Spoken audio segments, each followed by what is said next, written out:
जून महिना संपत आला तरी सोलापूर जिल्ह्यात अद्याप समाधानकारक पाऊस झालेला नाही। यामुळे जिल्ह्यातील जलसाठ्यांबाबत चिंता वाढू लागली। सोलापूर शहरासह 11 गावांची सिंचन अवलंबून असलेल्या हिप्परगा तलावाची पाणी पातळी झपाट्याने खालावली। 2 महिन्यांपूर्वी ओसंडून वाहणारा हा तलाव आता किनाऱ्यापासून तब्बल 10 ते 15 फूट मागे सरकला। पाण्याखाली असणाऱ्या मोटार्स आणि केबल्स उघड्यावर पडल्या असून चोरीचं प्रमाण आणि भीतीही निर्माण झाली। या संबंधित प्रकरणी आपण अधिकची माहिती जाणून घेऊयात आमचा प्रतिनिधी आफताब शेखकडून। जूनचा महिना संपत आला तरी सोलापूर जिल्ह्यात पावसाचा पत्ता नाही आणि त्यामुळे जिल्ह्यातील जे पाणी साठे आहेत त्याची पातळी खालावत चालल्याचं आपल्याला पाहायला मिळतंय।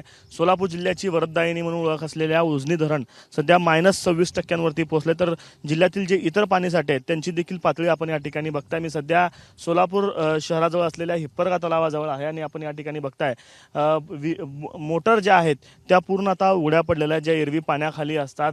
मागच्या महिन्याभरापासून पाण्याची पातळी जी आहे ती दिवसेंदिवस खालावत चाललेली आहे आणि आपण जर आत्ता परिस्थिती बघितली तर जवळपास 5 ते 6 फूट पाणी जे आहे ते खाली आलेलं आहे। तर 154 वर्षापूर्वीचा हा तलाव आहे जो इंग्रजांनी ब्रिटिश काली बांधलेला होता। एक शेतकरी बंधू देखील आपल्यासोबत आहेत। दादा, खरं तर तुम्ही या ठिकाणी राहता, शेती तुमची यात पाण्यावरती अवलंबून आहे। आता पाणी सर कम से कम बघा, तुम्हाला सांगितलं मगाशी दगड आहे, इथं पाणी होतं, आता इथून इथंपर्यंत पाणी कमी झालेलं आहे। आता 10-12 फूट पाणी आत गेलंय। हा 10-12 फूट जवळ, मतलब कम से कम महिना 1-1.5 महिना असेल सर। पाऊस भरपूर पडला तरी पाणी पूर्ण वाहतंय, सांड वगैरे सुटते, पूर्ण जाते इकडे, पूर्ण पाणी पसरून।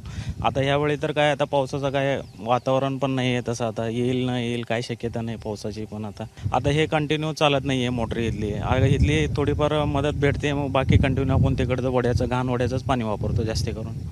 हां, सगळ्या शेतकऱ्यांची चिंता आहे, कवरे बोरे आहेत सगळे शेतकरी आता सध्या तर।